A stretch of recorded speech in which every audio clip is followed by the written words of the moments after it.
Então, acho que a gente pode começar, né? Então, toda história tem um começo. Esse encontro que a gente tem aqui agora, um feliz encontro, uma conversa anterior, muito, muito importante, para nós quatro é um encontro importante, né? Porque a gente tem uma representação simbólica de um para o outro, pelos olhos da Larissa, a gente pode ver que a gente tem uma representação simbólica muito grande, né? E eu conversando um pouco com a Dani um pouco antes e com o Renê, o tipo de troca, e eu também fico emocionado, claro, quando eu começo a falar sobre isso, eu fico emocionado dessa possibilidade dessa troca aqui. Tudo começou, sei lá quantos anos atrás, né? 6, 7 anos atrás, talvez, né? Enfim, a Renê também conheci em São Paulo, quando estava fazendo a formação na Hering, nos tornamos amigos enfim, né? Ah, todos estiveram aqui em Curitiba. Eu sou Tony Luna, Tony Luna, estou aqui em Curitiba. Para você está baixo também no meu som? Alguém falou que tá baixo. Não? Estão ouvindo bem. Tá. Uhum. É, então, basicamente, a gente se encontrou. Dani até esteve aqui em casa, a Alice trouxe o workshop dela aqui, o Renê já esteve mais de uma vez aqui no lançamento de um livro, também recebi convite para poder escrever outro livro, que é a antologia que a gente faz parte, né?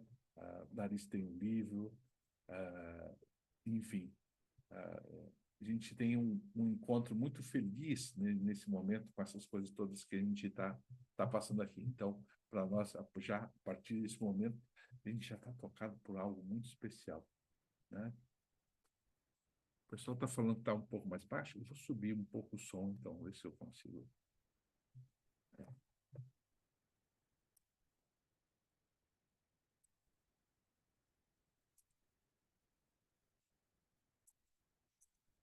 Melhorou para vocês?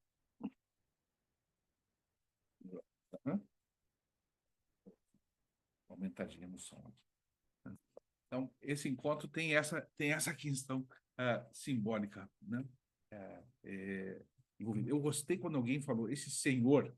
Cada vez que alguém fala que sou senhor, eu tenho que me tocar que eu sou o senhor, né? Então, a gente se refere nessa relação com os outros também. Esse senhor, eu falei, é verdade, gente. Sou um senhor de 63 anos de idade. E num encontro agora, quanto? Há um mês atrás, Renê?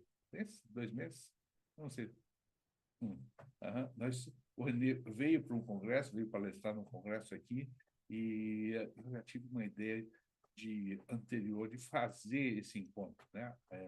Tanto a Lara quanto a Dani são minhas colegas de turma, minhas amigas muito especiais, e a gente passou por momentos muito intensos, enfim, pelos nossos olhos marejados, dá para imaginar o quanto esse encontro significa. E eu falei com o Renê, sentamos num café no bairro de Santa Felicidade, quem já veio a Curitiba conhece, né? Um café na frente até do hotel, o Renê estava hospedado, né?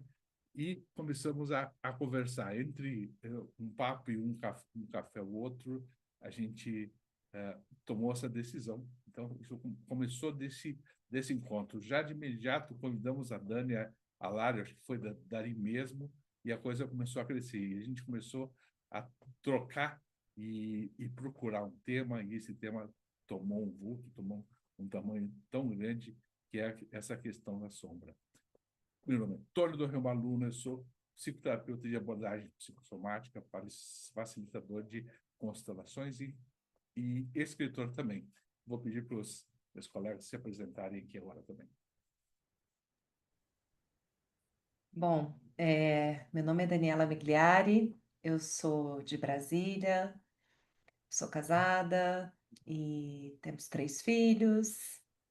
E eu sou jornalista, escritora, poeta, terapeuta desse processo todo do Abraço à Sombra. Eu tenho 5 livros publicados e o primeiro deles trata justamente do nosso tema da noite.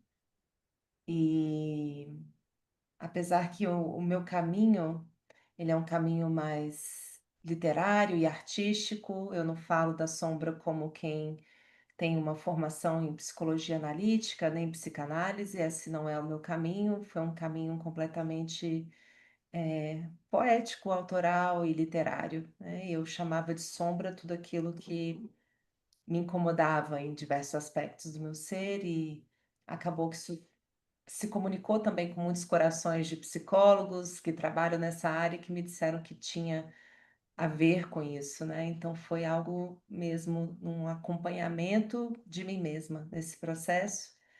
E depois eu fiz a pós-graduação em constelações familiares pela Henninger Schuller, que foi onde nós quatro nos conhecemos. Embora o René não tenha feito a formação diretamente com a gente, René tem um caminho bastante próximo e conectado a Bert Hellinger, a Sophie Hellinger e a escola Hellinger trabalhou e atuou nela e a gente acabou se encontrando nesse mesmo campo, né?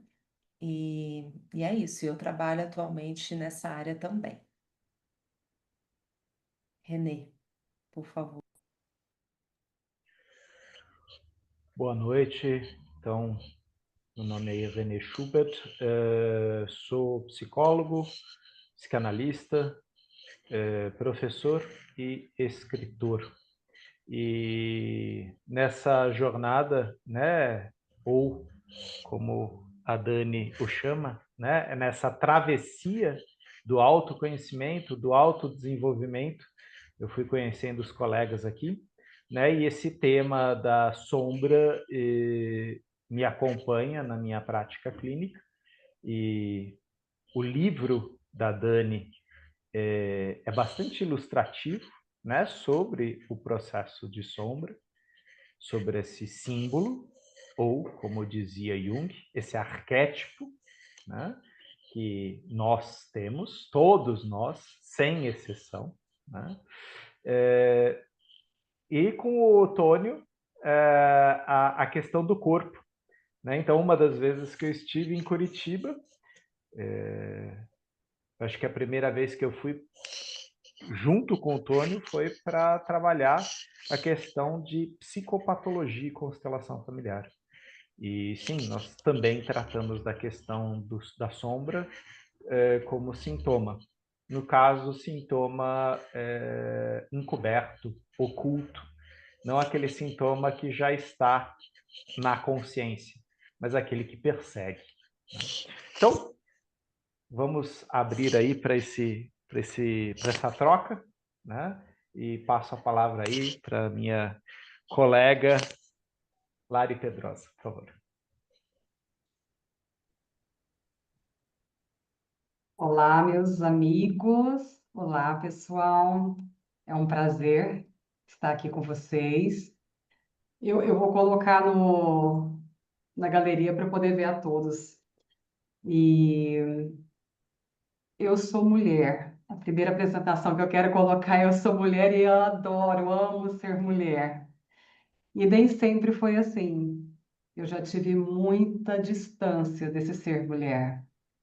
Eu até chegava a dizer que eu tinha que ter nascido homem.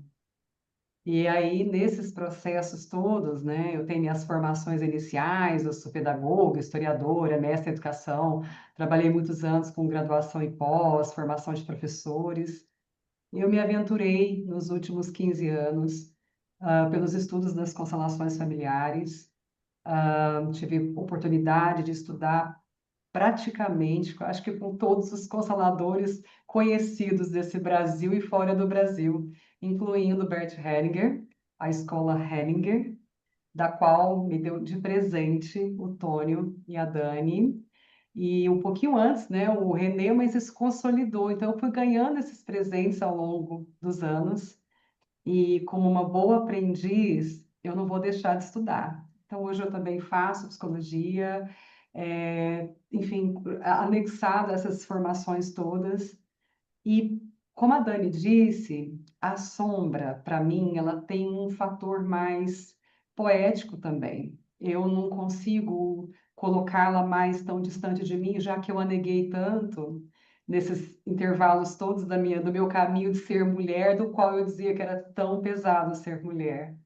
E quando a gente faz um abraço à sombra e a gente realmente se vê ilustrada por ela no seu ser mulher, a gente consegue, então, dar, né, uma luz, uma força para nós e para o mundo através desse conhecimento tão próximo e íntimo. E eu não poderia dizer que eu aproveito, inclusive, né, uma das maiores pesquisas do meu trabalho, que é a relação com a mãe, para começar a olhar para onde nós temos luz e sombra no começo da vida, na origem da vida. Então, estar com os colegas, né, trazendo também um livro do qual eu publiquei, Uma Nova Mulher Curando a Conexão Mãe-Filha, outros materiais que a gente vai escrevendo e vai se desenvolvendo, é para a gente poder, de fato, se aproximar de cada vez mais de quem somos nós, independentemente da parte boa ou da parte difícil que somos nós. E quando a gente começa a se inteirar disso e gostar disso, acho que até o difícil fica belo, fica brilhante. Então, hoje eu quero falar um pouquinho disso com vocês. Muito obrigada.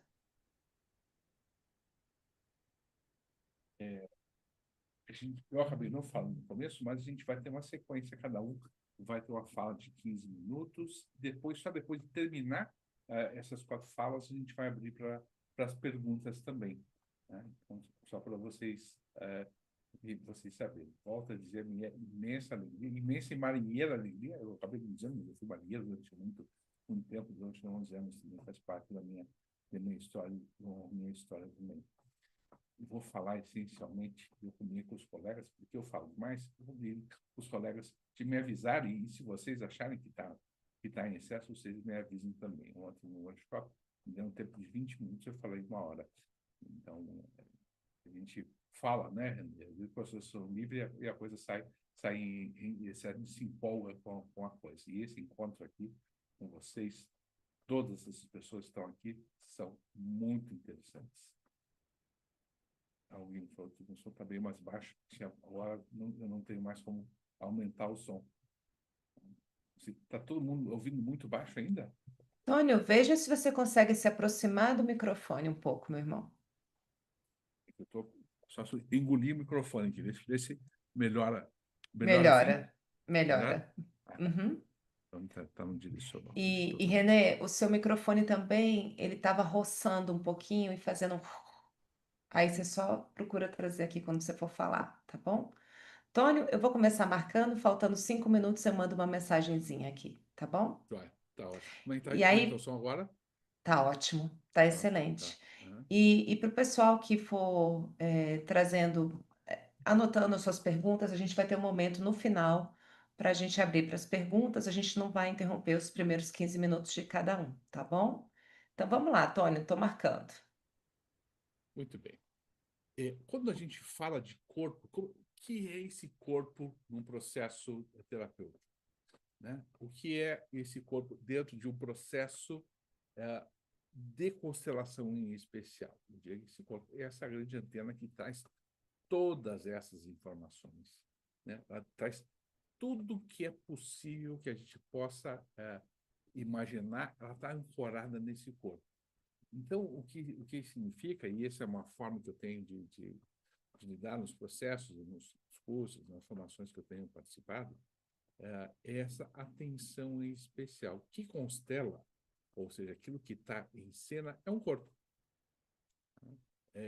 E esse corpo traz essa herança, traz todas essas lealdades, traz todas essas informações que a gente pode olhar durante um processo de constelação. A gente pode sentir tocado e pode perceber e pode ouvir o que esse corpo está dizendo sem tentar entender.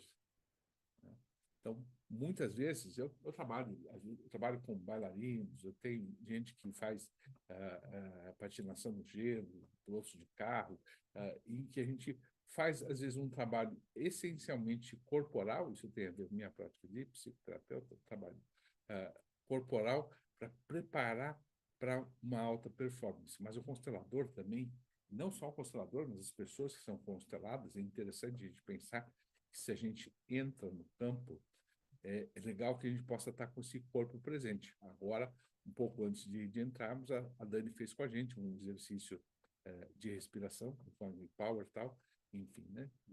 Trabalhando nessa qualidade de presença. Existe um terapeuta, um fisioterapeuta francês chamado Jean-Paul Rességuier. Ele trabalha na Europa com várias pessoas, vários consteladores, aprimorando essa qualidade de presença do constelador, mas também da pessoa que vai ser constelada.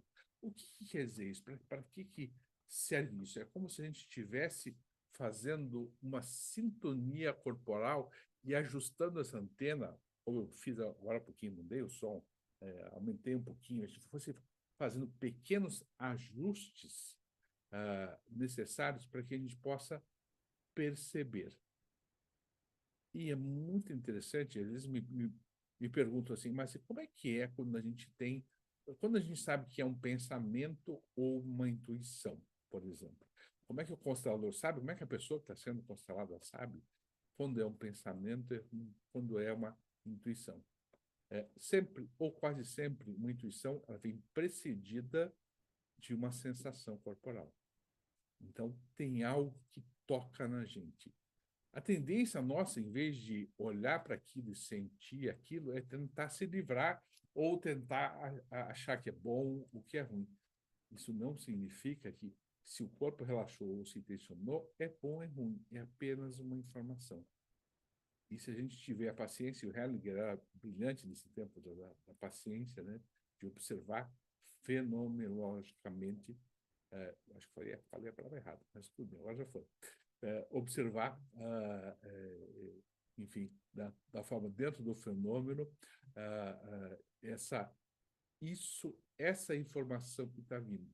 E às vezes essa informação ela não vem em forma de pensamento, ela vem com uma sensação nos ombros. Percebam que vocês podem estar sentindo agora, né? Ela vem com uma sensação na testa, ela vem com uma sensação nos quadris, ela vem com uma série de sensações no corpo. Essas informações, um pouco adiante a gente vai falar um pouco sobre isso também, essas informações querem dizer alguma coisa. Não é para a gente tentar entender, mas se permitir. Então, tem um conceito importante nessa relação corporal, quando é que essa informação corporal ela vem à tona? Ela vem à tona na hora que ela puder vir à tona. Né? Nem toda informação é para ser compreendida ou entendida ou resolvida naquele momento. A gente tem uma certa urgência internet em resolver as coisas de uma forma muito intensa. Né? Uma coisa que me preocupa muito, eu sei que já conversei com o René também, me preocupa muito, essa ideia de que a gente tem que resolver os nossos traumas. E uma constelação, ela tem a finalidade de resolver um trauma. Sendo que o nosso próprio nascimento é um trauma. Será que a gente precisa resolver o nosso nascimento? A gente já nasce de um processo traumático, muito dolorido, muito complexo. E, às vezes, um trauma que seja até posterior a isso, ou até anterior, ou até de pessoas que vêm antes da gente, eles são fundantes, eles têm uma função de sustentar numa estrutura. Então, esse corpo ele vai indicar o que dá para a gente olhar. Né? E como que a gente vai olhar? Dentro da terapia somática, a gente consegue construir e entender aonde isso se ancora. Então, a gente consegue ler. Eu sou um psicoterapeuta, sou psicólogo, psicoterapeuta de abordagem haitiana. Isso me facilita um pouco da leitura corporal. Às vezes até em vídeo, enfim, até uma forma muito presente. Isso me ajuda a poder ler o que está acontecendo e perceber aquilo que está se manifestando, naquilo que a gente chama de coraças. O Reich dividiu em 7 coraças. Hoje em dia tem outros autores que dividem em outras formas. A gente vai poder perceber o que dá para lidar e o que dá para a gente testemunhar. Testemunhar a existência do outro é modificador. É tão importante que a gente possa olhar, testemunhar empaticamente, sem querer resolver de imediato, né? A gente quer resolver, de repente, a vida de outra pessoa, a gente está infantilizando, está tornando essa pessoa menor. É tão interessante que a gente possa olhar para isso, né? Às vezes vejo o trabalho da Lari com tantas mulheres que sofreram, passaram por coisas difíceis, que não vão se resolver nesse momento. Elas vão ser testemunhadas e, possivelmente, nessa geração ou até em gerações seguintes. Tem alguns lindos trabalhos na internet sobre isso, pessoas que trabalham em áreas de altíssimo risco, né? Em que as pessoas que foram auxiliadas entenderam, ó, na minha geração isso não vai se resolver. Mas eu estou liberando próximas gerações e estou tendo um ato amoroso de liberar próximas gerações para que isso possa não se repetir mais, né? Esse corpo, essa antena, ele está presente. E o bom da história, o legal dessa história é que quando a gente testemunha isso e a gente presencia esse processo de mudança, a gente é tocado também. Nosso corpo sabe quando a gente é tocado, quando as coisas mudam de lugar, quando as coisas são tocadas tão profundamente que a gente vai para um outro lugar que não tem nome, e a gente não precisa dar nome, mas isso é precedido ou é contemplado por uma sensação corporal, né? Eu pergunto aos colegas, os que estão, enfim, palestrando aqui junto comigo, a gente está falando, e as pessoas que estão presentes, quantas vezes a gente sai encantado com alguma coisa que às vezes a gente demora ou nem consegue entender o tamanho daquilo que é dito, né? Quando as mulheres, e as mulheres têm isso pelo esse contato feminino com mais intensidade, e homens que têm uma ânima, que é um lado feminino mais exacerbado ou mais contatado, né? Conseguem perceber e sentir isso, né? Quando a gente consegue se emocionar com isso, a vida toma um outro sentido. Hoje um paciente me perguntou, a vida tem um destino? Uma pergunta um tanto complexa, né? A vida tem um destino? Eu falei, sim, o destino da vida é a morte. É para esse lugar, é para onde a gente vai. A gente veio com um destino traçado? Sim, a gente veio com um destino traçado.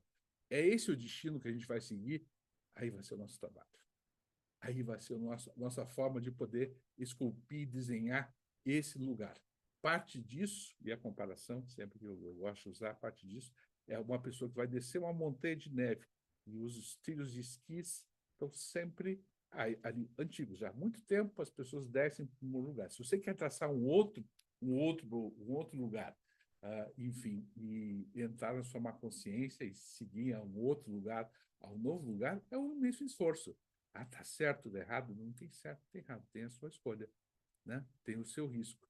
E tem uma questão de se arriscar e ter algum tipo de confiança nesse processo.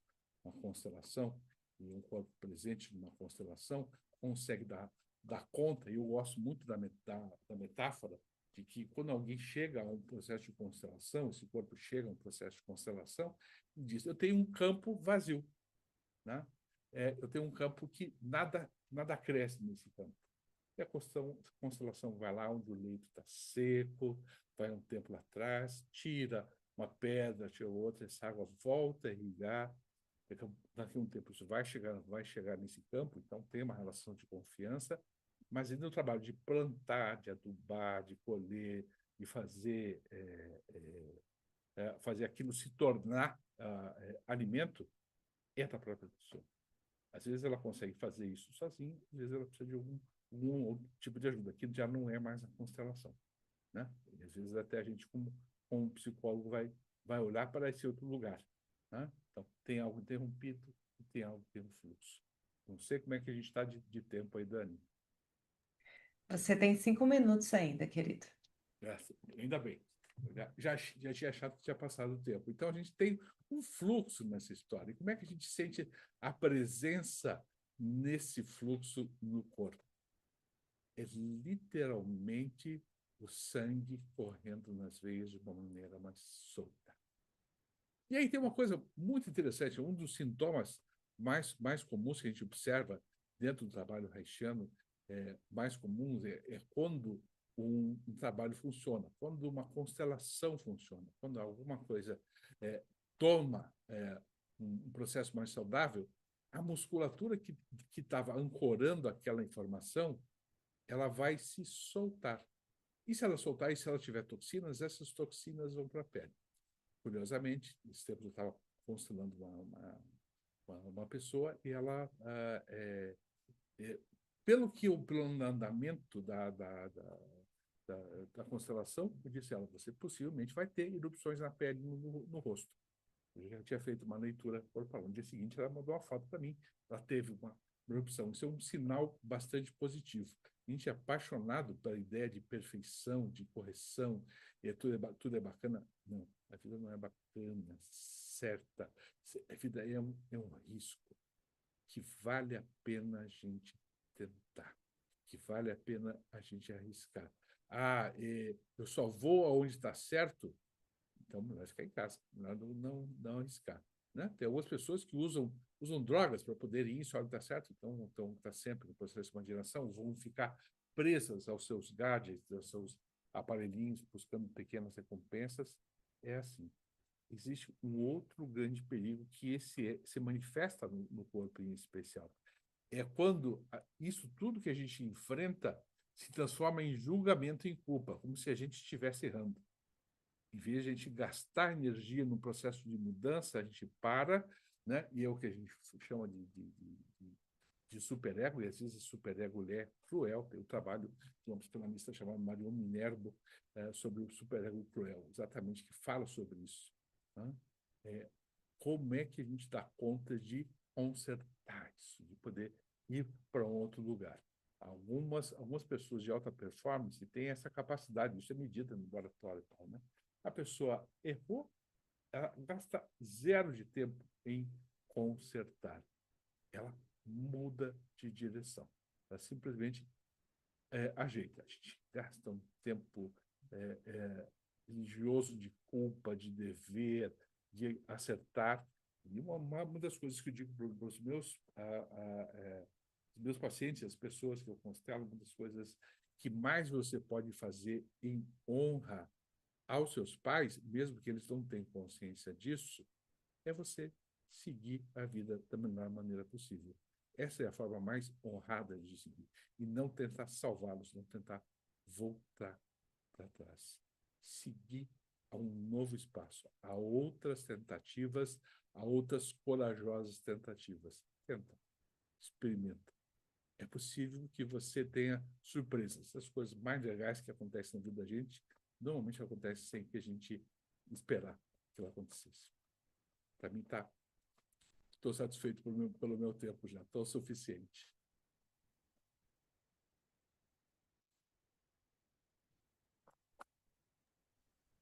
Ok, Tônio. Então, eu sou a segunda aqui na lista e já emendando no que o nosso amigo falou, eu estou contando meu próprio tempo aqui, fiquem tranquilos.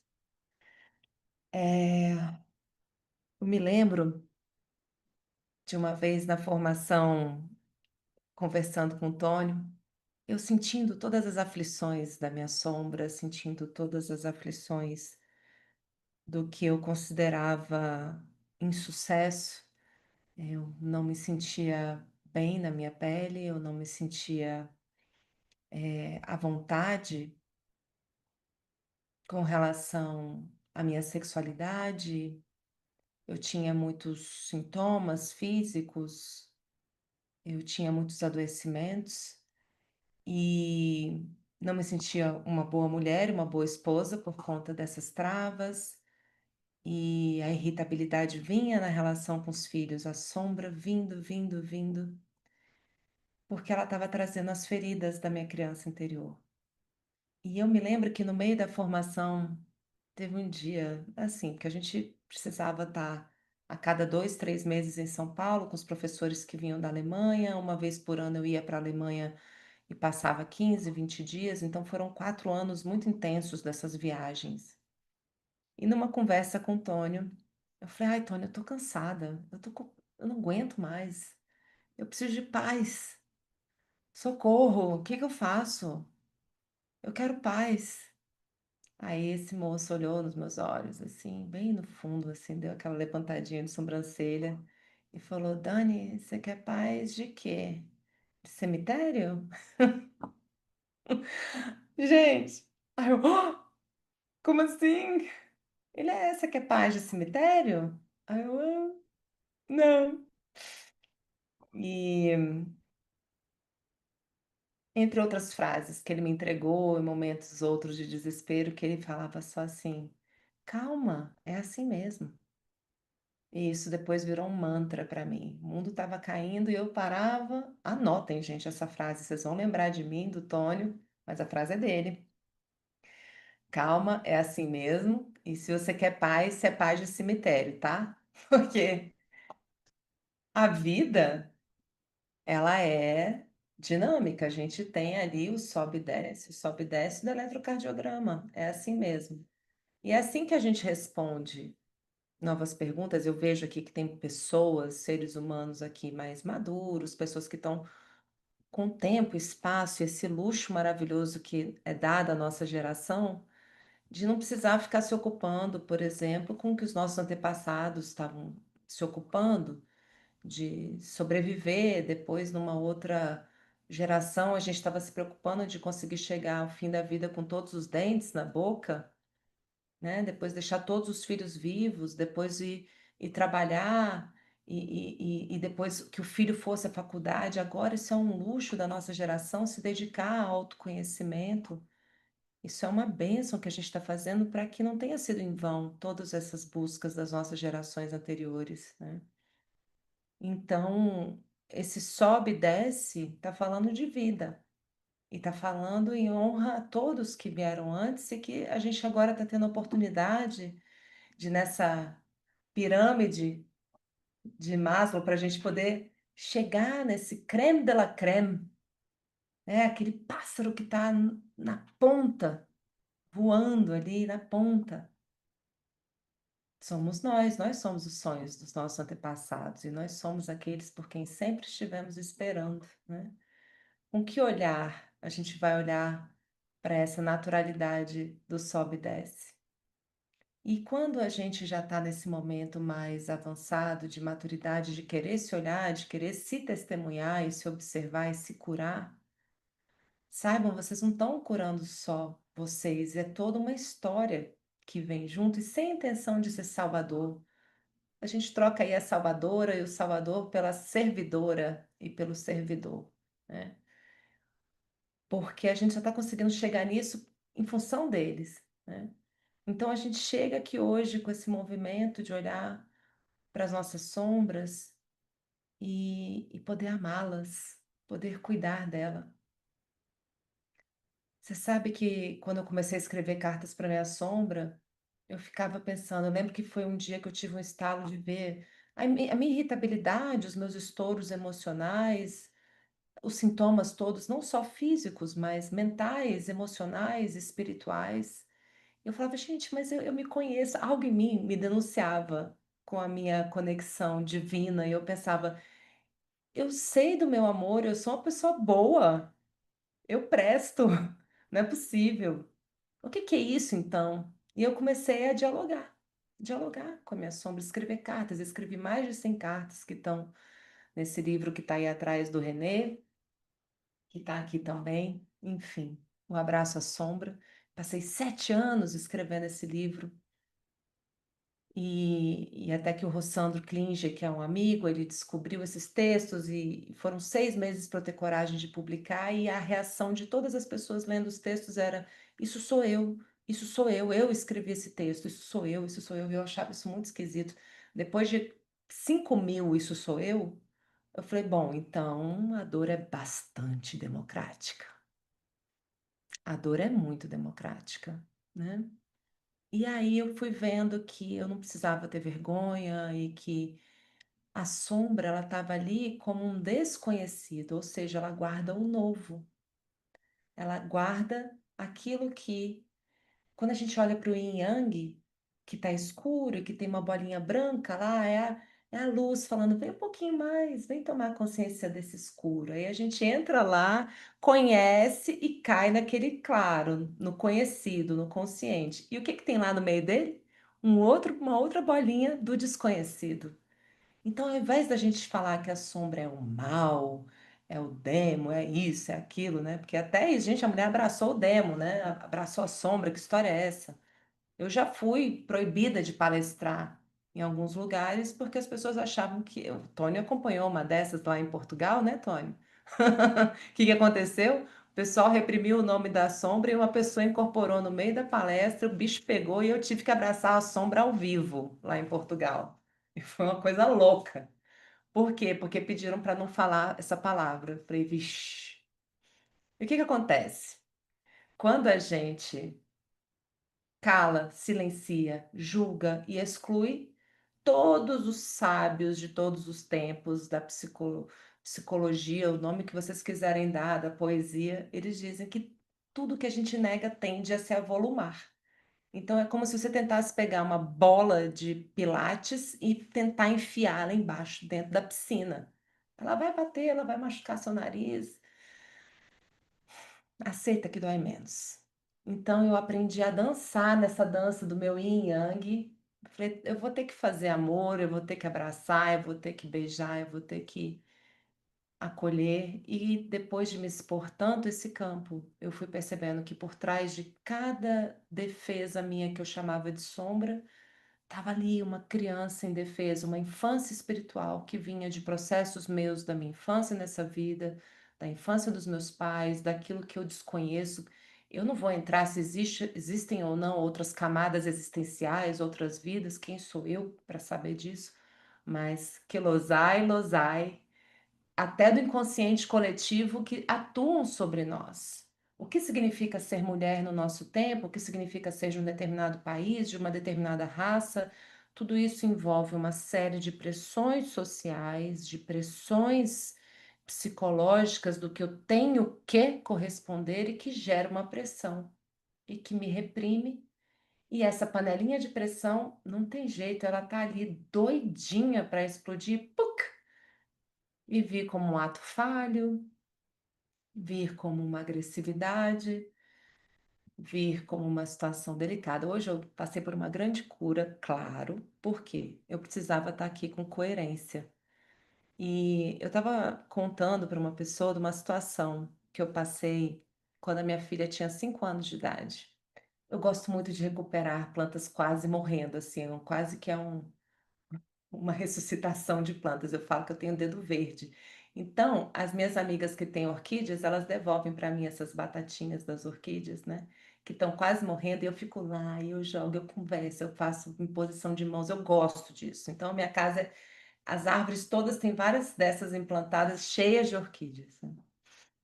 E de 10, 8 revivem. Eu lembro que quando eu estava tratando uma dessas, a minha filha, Rafaela, virou e pegou com 5 anos de idade, pegou um quadrinho assim e meteu uma quadrada assim na orquídea que voaram todos os gominhos de florzinha. Eu dei um pipoco assim de gritei, como assim? Não sei o quê. Meu marido me olha, eu assim, né? De onde que saiu isso? Que estouro é esse? Que dragão é esse? Que leoa é essa? E ele falou assim, mas mais tarde, né? Por que que você estourou desse jeito? Aí eu virei e falei assim, mas eu tenho que validar a minha Rafa. Minha filha chama Rafaela. Era a minha raiva que eu queria dizer. Isso é a sombra se denunciando, é o próprio sintoma que vai pipoca para que a gente possa falar. Eu não estou passando pano para um estouro de raiva com uma criança de 5 anos, porque ninguém quer estourar com filho. A gente é quem mais ama os filhos quando a gente os machuca, somos os primeiros a sentir. E ali eu fui vendo, nossa, eu preciso conversar com esse pipoco, com essa panela de pressão, porque senão, como diz o querido Andrei Moreira, com o último livro dele, eu vou ficar sangrando as feridas do passado em cima de quem não me feriu no agora, né? Se eu não cuidar das feridas do passado, eu vou sangrar em cima de quem não me machucou. Então, nessa história, eu comecei a escrever, eu comecei a trazer várias coisas e eu comecei a perceber ao longo do tempo que na psicologia é visto quando uma criança está deprimida, está ansiosa e ela está sofrendo. Essa criança, você observa ela ali triste ou ela se autolesionando, é uma criança que está fazendo um grito de socorro, certo? Aí, quando você avança para a adolescência, teve até uma série chamada Adolescência.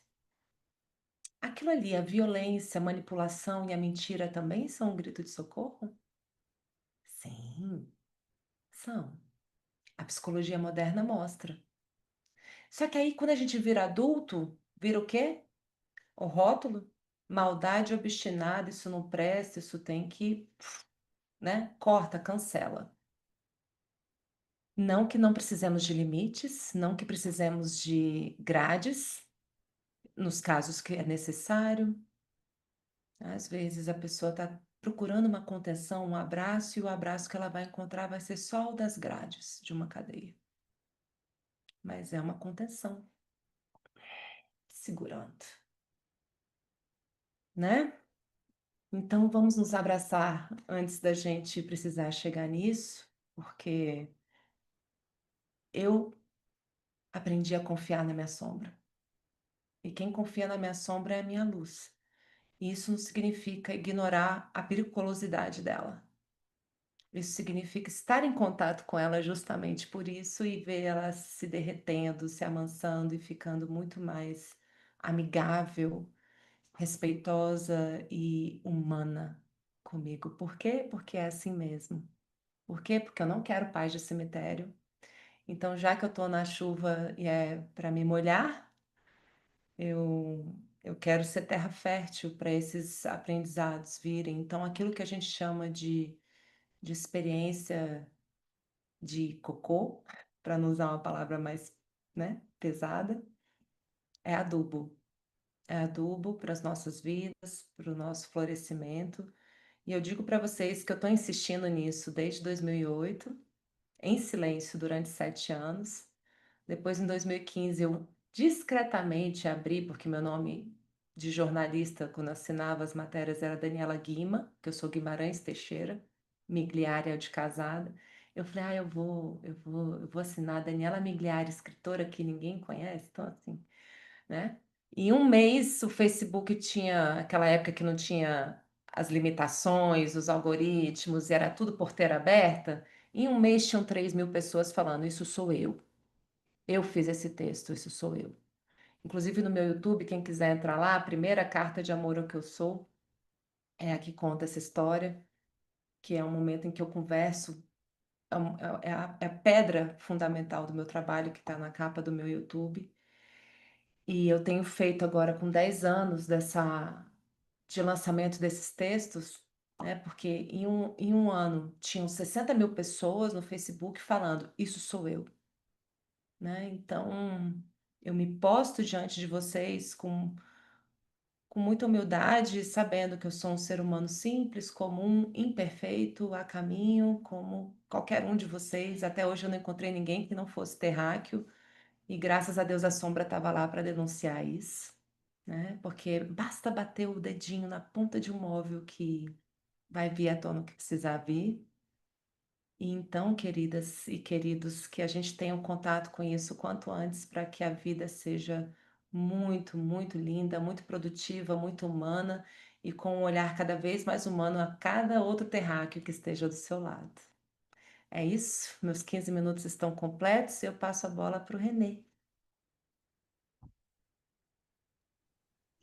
Maravilha, Dani. Você pode me colocar como anfitrião agora? Eu vou passar alguns slides para vocês e seguir minha reflexão a partir daí. Aceitou? Ok, aceitou. Então já vai aparecer aí para você. Dani, você está aparecendo para mim? Você está vendo o slide? Já foi para a tua tela? Sim. Ok. Bom, então a minha proposta aqui com vocês, junto com os colegas, é essa temática, né? A sombra como sintoma e possibilidade de transformação, né? Eu gostei da história aí, Dani, de Portugal, porque é muito comum a gente associar a sombra a um outro arquétipo do demônio, né? Do coisa ruim, né? Do sete peles. E assim, por diante, né? Fantasma, monstro, dragão, né? Todos esses seres que para algumas pessoas são perigosos, né? E existe uma frase aí de Bert Hellinger que diz o teu tesouro mais precioso é guardado por um terrível dragão. E para alcançar este tesouro, você tem que chegar muito próximo ao dragão e dar-lhe um beijo. Então, nós vamos começar por aí. Carl Gustav Jung desenvolveu bastante esse conceito da sombra. E ele falava, né, ninguém se torna iluminado por imaginar figuras de luz, mas sim por tornar consciente a escuridão. Todos nós temos a escuridão, o vazio, a angústia, o medo, e às vezes tem certas escuridões que são iluminadas. Eu lembro do terapeuta Tadashi Kadomoto que dizia não ter dinheiro é crise. Ter muito dinheiro, às vezes também. Luz e sombra também variam de pessoa para pessoa. Ambas exigem de você uma capacidade de administração. E talvez, principalmente essa palavra que Jung usa aqui, consciência. Qual a consciência você tem de tua luz, de teus potenciais, da tua sombra, dos teus limites, fronteiras, dos potenciais na sombra e dos limites na luz. Né? Não é à toa que Bert Hellinger escreveu sobre as ordens da ajuda. Né? Ou seja, um terapeuta, mesmo terapeuta, ele não para de se investigar, ele não para de se aprofundar, porque a cada novo cliente que chega, ele descobre que existem coisas que ainda estão precisando ser vistas e revistas, reeditadas, né? E nós somos profissionais do incompleto. Sejamos psicólogos, fisioterapeutas, educadores, enfermeiros, nós lidamos com fatores humanos e nós mesmos somos falhos, né? Somos imperfeitos, ainda bem, porque podemos então nos aprofundar mais, podemos então olhar mais para esses vários vazios que nos acompanham, né? Então a questão aqui é tomar consciência do vazio. Trouxe essa imagem aqui porque essa é uma imagem de uma obra, né? Stevenson, né? Dr. Jekyll and Hyde, o médico e o monstro. E quem leu essa obra sabe que o Dr. Jekyll, ele é uma boa pessoa, gentil, simpático, mas tão gentil, tão simpático que todo mundo pisa nele, né? E ele resolve fazer uma fórmula para ficar um pouco mais firme. Só que a fórmula não funciona. Ele acha que ela não funciona, né? E às vezes à noite, quando está escuro, ele se transforma no Mr. Hyde, né? Ele se transforma num monstro, numa pessoa agressiva, violenta, impulsiva, né?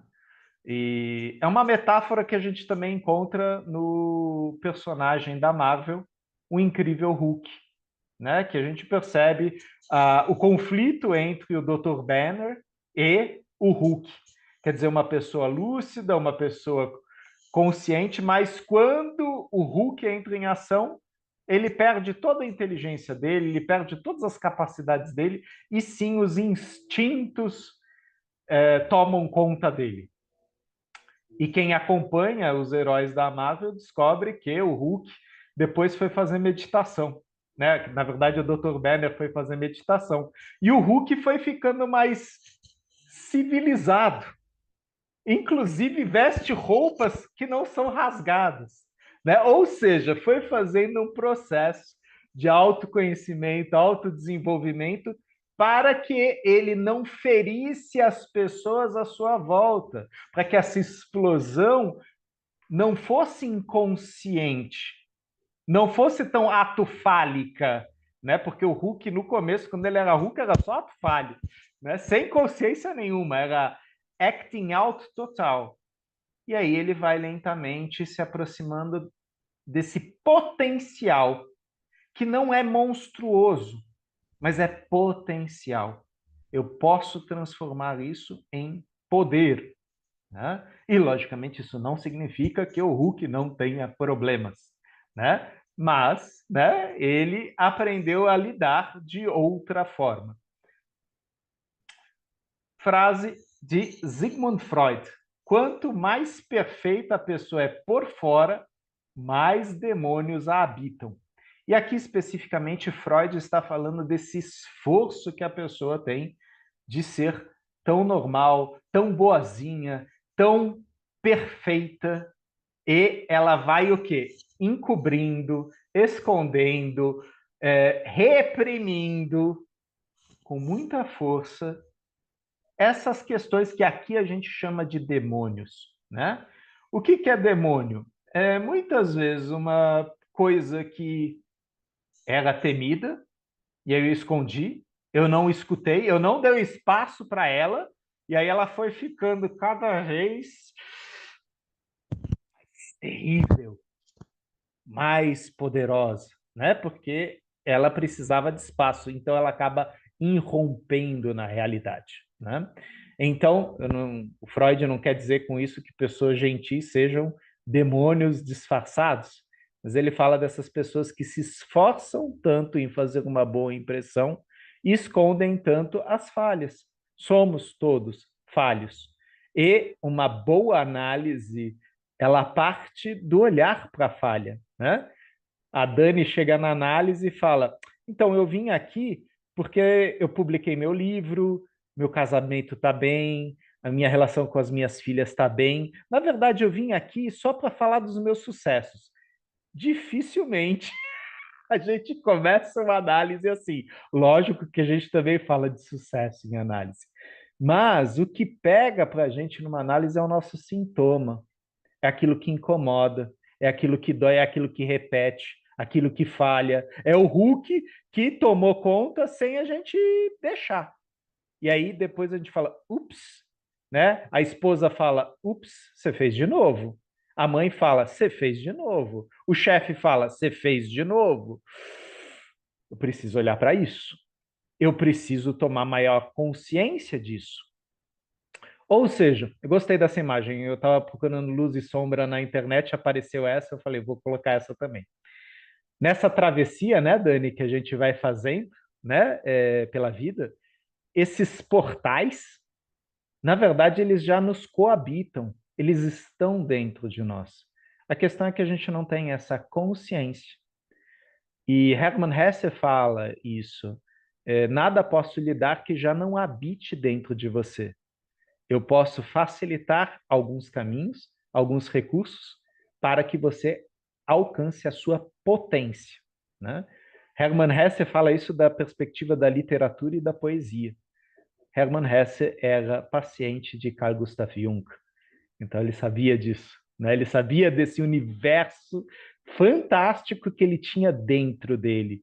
E ele precisou de alguém que, às vezes, desse alguns empurrões, fizesse algumas interpretações.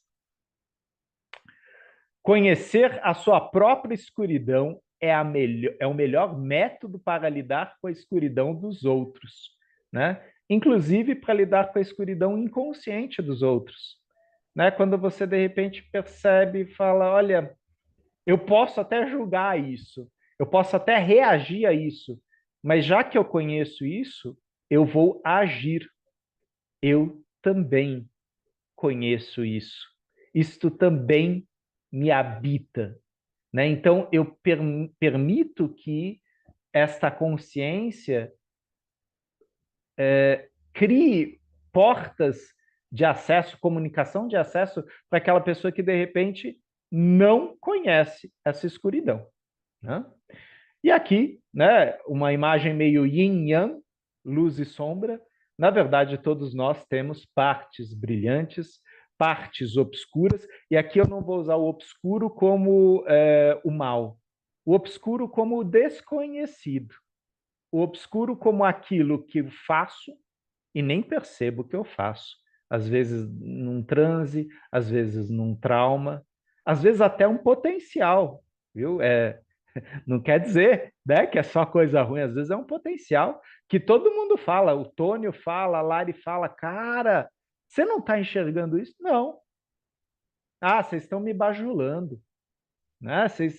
Né? A pessoa, ela diminui a potência, né? Ela não consegue acessar isso, né? Porque isso está obscuro, isso está escondido, né?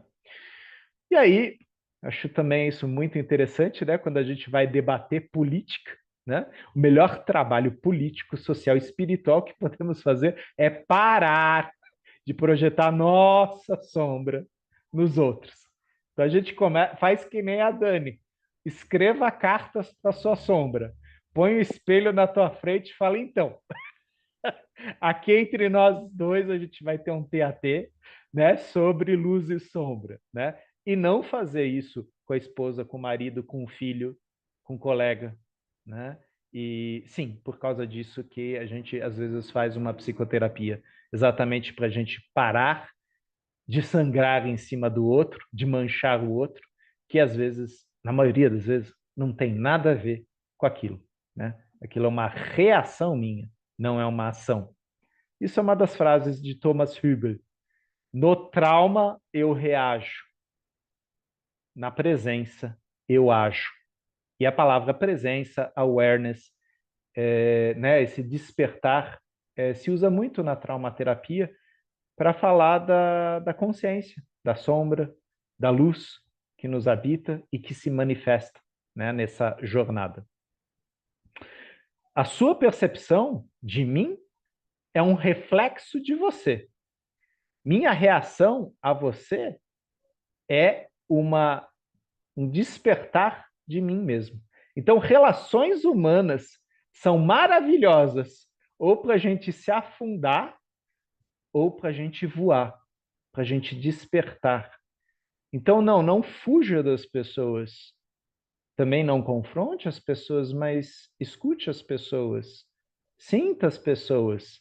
Abrace quando possível, né? Mas lembre-se que assim como eu projeto sobre você, você projeta sobre mim, e na verdade nós podemos, de repente, desenvolver um autoconhecimento ambos fazendo isso, né? Ah, existe uma luz no final do túnel? Sim, existe, né? E eu posso fazer a metáfora aqui, se vocês me permitem, do nascimento, né? Quer dizer, eu vou para fora, eu vou para a luz e acreditem, né? O Tônio falou isso. O nascimento é traumático, é o primeiro trauma. Ir para a luz no começo é difícil, é traumático. Eu preciso aprender a lidar com essa nova condição, essa condição adulta, o adultecer, o tomar consciência e consequência. E aqui muito parecido com aquela frase inicial que eu falei de Bert Hellinger. Vocês têm Joseph Campbell, na caverna que você tem medo de entrar, está o tesouro que você tanto procura. Essa é uma referência que Campbell coloca no filme Star Wars, quando Luke entra dentro da caverna e ele encontra quem? Darth Vader, que na época ele não sabe que é o pai dele, né? A busca pela direção, a busca pelo símbolo e a travessia, né? Atravessar seu medo para encontrar-se com você mesmo, né? Com o seu propósito, né? E eu quero encerrar com esta imagem aqui. Eu não a conhecia, é um quadro de Pablo Picasso que chama O Beijo. Será que é só o beijo de um com o outro? Ou é o meu comigo mesmo? E quando eu beijo o outro, eu só beijo o outro? Quando o outro me beija, ele só me beija? Ou nós não estamos nos beijando-nos uns aos outros em nós mesmos, né? E aí, tô dando uma viajada aqui, né? Mas encerro a minha apresentação desta maneira aqui. Eu acredito que deu mais ou menos o tempo. E passo a palavra aqui para a colega Lari Pedrosa, por favor.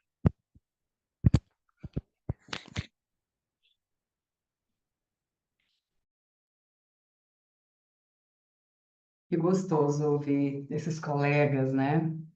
E talvez trazer só um complemento, um pequeno complemento, porque quando nós conversamos sobre essa possibilidade de falarmos sobre o que te assombra, o que me veio foi olhar para também o que brilha, e para esse sim a vida que a gente fala tanto, né? Então me veio a energia, né? Me veio a sensação, o medo de brilhar. Onde escondi o meu sim? Foi essa a proposta, né, que eu trouxe para os colegas e vou trazer para vocês. Então, aproveitando a fala dos colegas e também trazendo Bert Hellinger, quando ele diz que o primeiro palco da vida, né, o primeiro sucesso da vida é o nosso nascimento. É aquele momento em que a gente vive um sim inteiro com a nossa mãe e com o nosso pai, conectados na vida, no destino e no futuro. E sim, a gente topa fazer essa travessia tão profunda e talvez até mesmo infinita, também suportando a primeira maior dor, que é a separação com a mãe.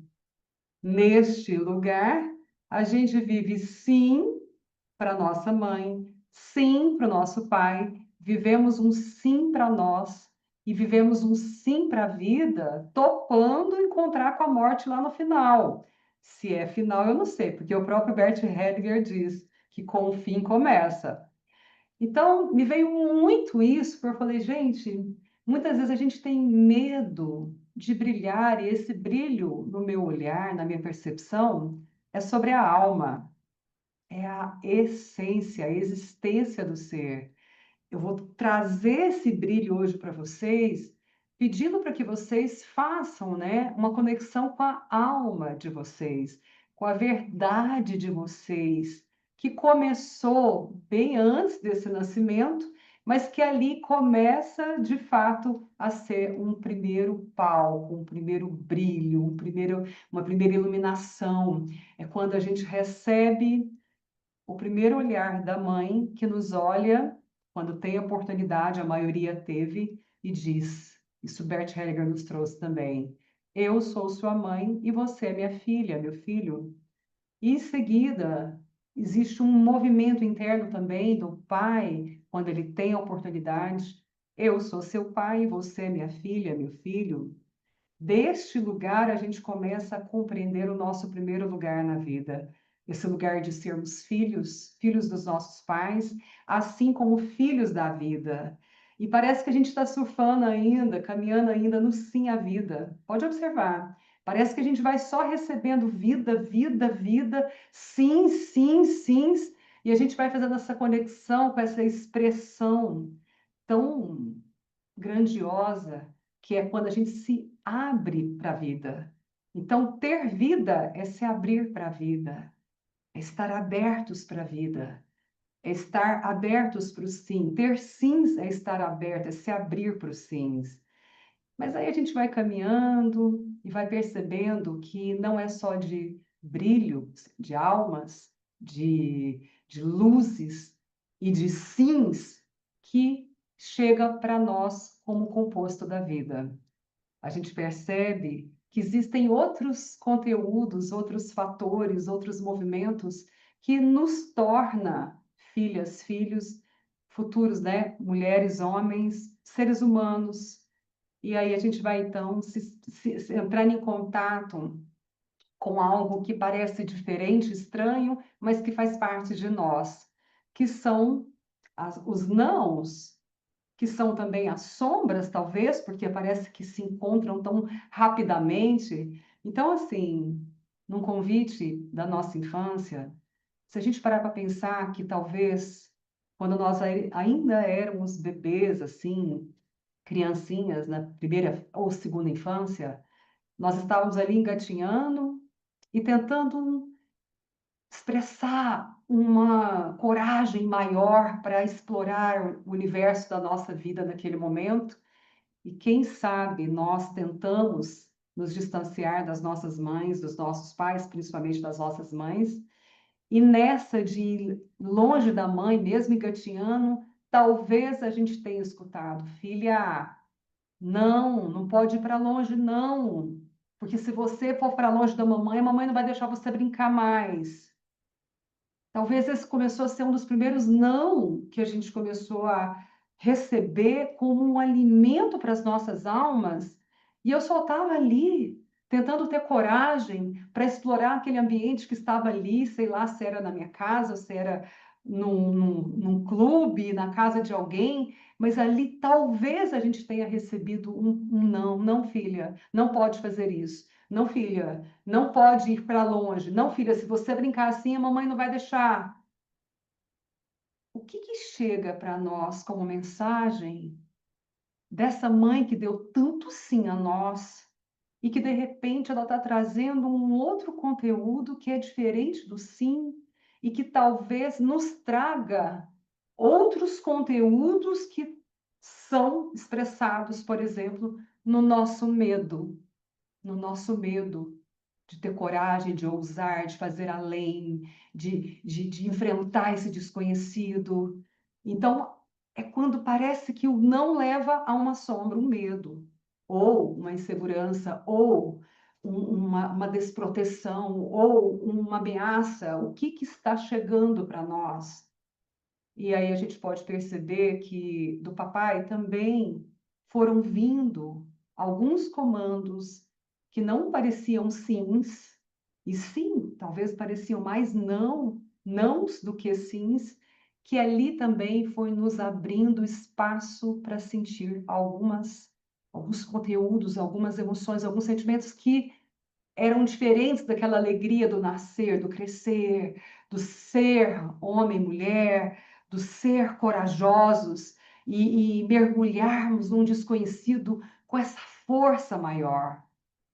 Então a gente vai percebendo que pequenos atos desde a infância vai nos colocando também próximas de algo que nasce em nós e que muitas vezes não é nosso. Então, às vezes, aquela mãe que falou: não, filha, você não pode continuar, não fica longe da mamãe, senão eu não vou deixar você brincar mais. Talvez ela pudesse ter falado diferente. Parabéns, filha! Que gracinha, que corajosa que você é! Olha, eu confio muito em você. Será que nós escutamos isso na infância? Quem escutou isso na infância?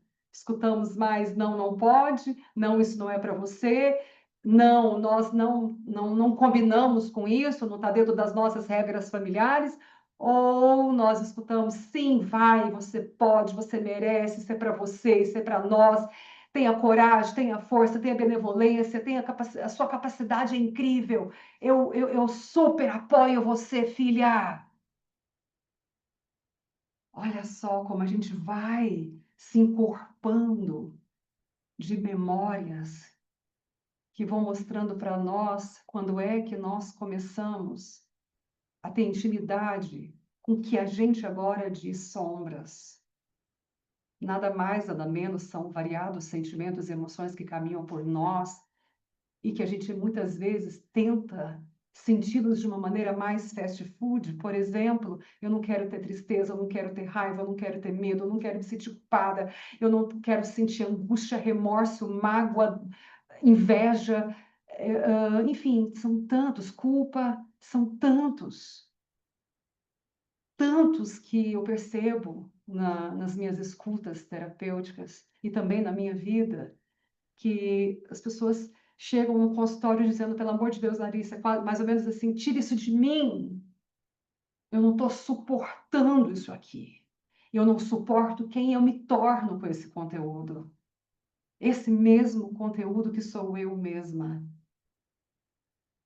E aí, gentilmente, nós vamos recebendo orientações de grandes profissionais, teóricos, enfim, escritores que são estudiosos, foram estudiosos, e vamos sendo convidados a olhar com mais carinho para tudo que nos formou de bom e de difícil, para tudo que foi sim e não em nós, para tudo que é bom e difícil, sim e não em nós. Nós somos exatamente essa completude. Eu poderia te perguntar onde você percebe que a sua alma quis brilhar, mas você se escondeu. Onde você percebe isso? Hoje na sua vida, mas também no seu passado, desde a infância. Onde você quis brilhar, mas você escondeu o seu sim para você. Você escondeu um tempo, talvez, de poder olhar para isso e falar assim: deixa eu passar um tempo com a minha tristeza. Eu estou triste e eu estou bem, como diz João Garriga. Eu estou triste e eu estou bem. Eu estou com raiva e eu estou bem. Então, ao longo dos meus estudos, e também aproveitando alguns teóricos, alguns professores incríveis, eu fui compreendendo que esse formar-se de nossa história, sermos a nossa mãe, o nosso pai em nós, isso era uma fala do Bert Hellinger, então nos formarmos das nossas histórias e também na nossa cultura e do nosso biológico e da nossa condição, da nossa etnia, enfim, é abraçarmos, como diz a Dani, abraçarmos o nosso completo com tudo que nos falta, porque nós somos pessoas inteiras com tudo que nos falta quando estamos já adultos. Já passamos pelos desenvolvimentos da infância, da juventude, da primeira fase jovem adulta, que é da primeira fase adulta. E talvez agora já estamos numa fase mais madura e podemos dizer, Lari, agora é o momento de eu olhar com mais ternura, afeto, com sim aberto para algo que também eu sou, que eu não gosto ou não gostava, mas que eu sou, por exemplo. E aí você pode entrar na sua história, entrar na sua realidade e dizer: essa realidade, eu ainda estou brigando com ela, porque eu gostaria que ela fosse diferente. Isso a gente começa na mãe. Quantas vezes nós estamos brigando com uma realidade e só estamos ainda brigando com as nossas mães porque nós desejávamos ou desejamos que ela fosse diferente. Assim acontece com o pai, às vezes um pai ausente, um pai conflituoso, um pai agressivo, um pai infantil. Nós temos tantos modelos de pai e mãe, assim como somos tantos modelos deles em nós, fora de nós, além de nós. Porque nós também somos o que nós construímos e desejamos permanecer. Então a pergunta é: esse, onde escondi o meu sim é um encontro com você mesma, onde você esconde você em qualquer situação. Não só na falta de merecimento, não só porque você ainda está num campo de lealdade ou de repetição desses padrões, seja com mãe, com pai, com avós, com avós, com a própria história social, mas e você?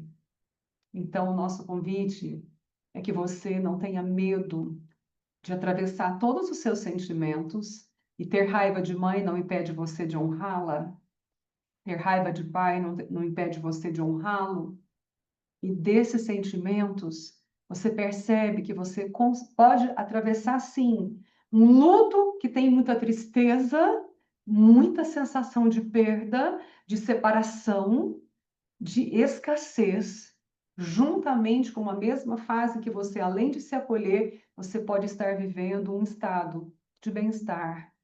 Você pode se sentir, às vezes, em paz em alguns momentos, porque quando você vai se encontrando com a realidade, topando vivê-la, com tudo que ela te falta, você vai dando um sim para o que você é, para quem você é, para o que foi, para quem você foi. E esse é um encontro, mar e rio, de um estado que pode te trazer algo tão magnífico que é esse encontro com você mesma, com você mesmo. para ser você mesma, você mesmo. Porque eu poderia te perguntar qual sim você pode dar agora para você, que você não tem dado desde a infância. Qual sim que você pode colocar na sua vida? Porque quantas vezes você já sentiu que poderia ir além, mas algo dentro de você diz: não, melhor ficar assim. E esse lugar que parece uma acomodação, né? Tá ali, ó. Você se encurtou para caber em algumas relações ou em alguns espaços de ser você mesma, impede você de fazer o que você fez quando você nasceu, você venceu para nascer. E hoje você pode vencer para estar viva, vivo, de uma maneira autêntica, de uma maneira que você se sente a melhor pessoa do mundo sendo você, com a sua luz e com a sua sombra, nessa completude de ser você mesma, com tudo que te falta. Então, hoje, esse é o convite, né, que eu quero trazer para vocês, para a gente poder fazer esse abraço, sim, à sombra, mas também à luz, ao seu brilho na vida, e você poder ser você, sem que tenha interferências de quem quer que você seja quem você não é. Vamos trabalhar nisso. Um beijo grande. Obrigada. A gente fica tocado por todas as coisas, provocado, né? Eu acho que a função desse nossa masterclass é provocar as pessoas, a gente se sente provocado. E é então importante a gente tem duas escolhas, né? Uma escolha gentil, que é entender assim, então a gente tem coisas a serem... Tá longe ainda? Melhor assim? A gente tem duas escolhas. Uma é seguir fazendo o que a gente está fazendo, enfim, que é uma escolha, ou outra tentar fazer um novo suficientemente diferente, tá? Ou ficar se culpando também, se penalizando. São duas possibilidades, né? Duas possibilidades.